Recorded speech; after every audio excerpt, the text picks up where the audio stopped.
Yo, what's good, Meat Boys? It's the Meat event. Let's break it down. Yo, if you're new here, he's Meat, I'm Boy. We're Meat Boy MMA. And hey, quick shout out to Michael Murphy and Anaconda Bets. We appreciate you and the other 297 meatheads who grilled subscribe for us because we're trying to hit 300 slabs before this Slabber Days fights, boys. So grill that subscribe button if you're looking for locks and laughs.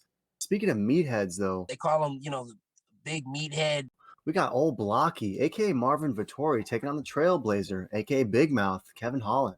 Kevin Holland got mollywopped just a few days ago when he got taken down repeatedly, simply outmanned by Derek Brunson, and was definitely a letdown for Kevin Holland. But just like that, he's back at it like a jackrabbit. Back at it like a jackrabbit, baby. As Darren Till got hurt, and Kevin Holland was the first, and to my knowledge, the only one to throw his name in the hat to step up on short notice against a super tough Marvin Vettori. It's possibly been giving him a little bit of grief for his performance 2 weeks ago. I mean, coupled with his nonstop talking, but you got to respect the man for stepping in on short notice to face a guy like Marvin Vettori, who's honestly scary.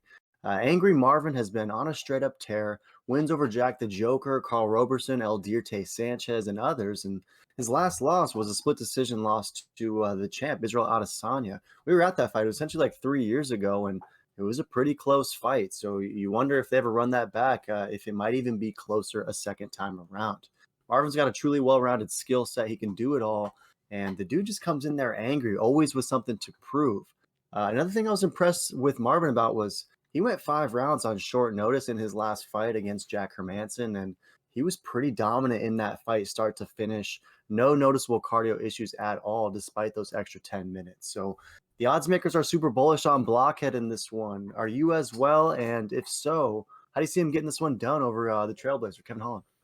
Yeah, this fight is actually super fun. Super cool that Kevin took this on such short notice. The kid truly is a company man, and obviously he's coming through for all the sweaty fans and the boys.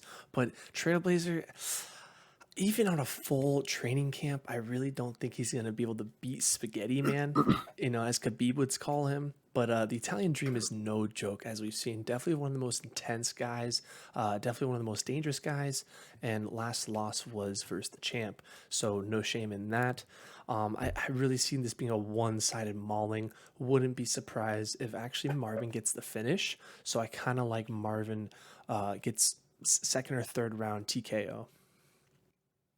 Do you think he's going to have a similar game plan to what Derek Brunson implemented, like repeated takedowns and do his work there? Or do you expect Angry Marvin to come out here and maybe try and prove a point and, fight Kevin Holland's fight, but do it just even better? Like, how do you see him getting the TKO if that's where you're going?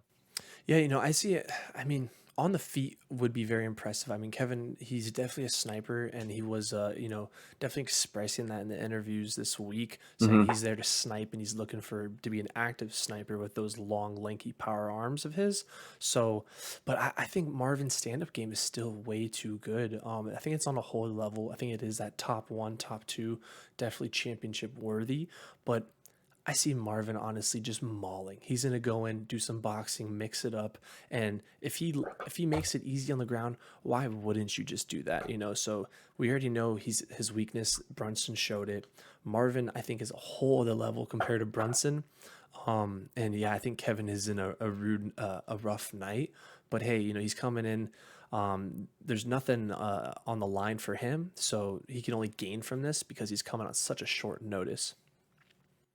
Yeah, and it looks like 82% of Tapology is going with Marvin as well. And like you said, there's only upside in this one for Kevin Holland because, I mean, we heard him flirting with the idea of going down to 170, and then suddenly this situation went down and he threw his name in the hat and got this fight. But I am curious, like, with the fact that he was going to go down to 170, or at least he mentioned the idea, do you think that this is just a great career move for Kevin Holland? I mean, you got to respect him for taking this fight.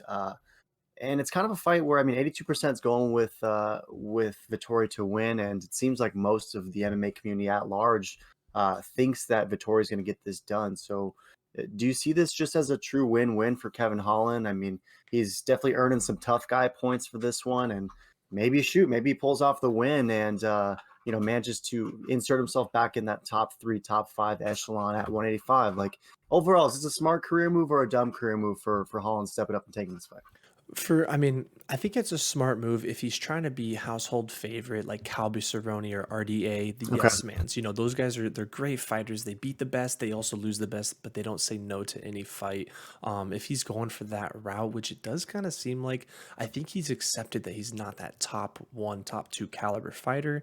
But maybe doing this and dropping down to 170, if he can really make that weight cut, I mean, he could definitely do some damage and do pretty good. But man, then you have Usman, Colby, like 170 might even be a harder division for him. So either way, I see him bouncing back and forth and just putting on a show for the fans, and that's what I think everyone loves him for. And that's truly why I like him enough fan.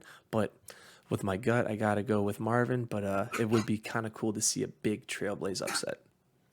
Yeah, I agree with you 100%. I think it'd be pretty sweet to, see Kevin Holland upset Vettori and, just spit some fire on the mic afterwards. But I'm with you. I gotta go with old Blocky, the Italian Dream, Marvin Vettori. I'm with you. I think he could get a finish. It looks like most of Tapology is going with a decision, probably seeing it similar to how the Jack Hermanson fight went down, just a 5-round dominant affair for Marvin Vettori. So I don't know if I'm more bullish on the decision or the finish for Vettori, but nonetheless, I think that old Blocky will get this one done. But hey, maybe this is an opportunity for some of those fans who just hopped off of the Chevy Trailblazer to jump back on with some respect and tough guy points for Kevin Holland taking this fight. So any last thoughts on this meat event? It's going to be a straight up banger nonetheless. Yeah, no, this is, I mean, this whole card is absolutely insane. And super pumped for Kevin to come through for the boys. Sad to hear that Till, and hopefully he recovers. Would love to see Till versus Marvin down the road. That is a fight that I am dying to see. But yeah, no, this is an insane fight. I'm super pumped. That's it, boys. Grill that subscribe button. Check out those other vids. And if you're interested in the Panini card breaks, check out what's coming next. Yo.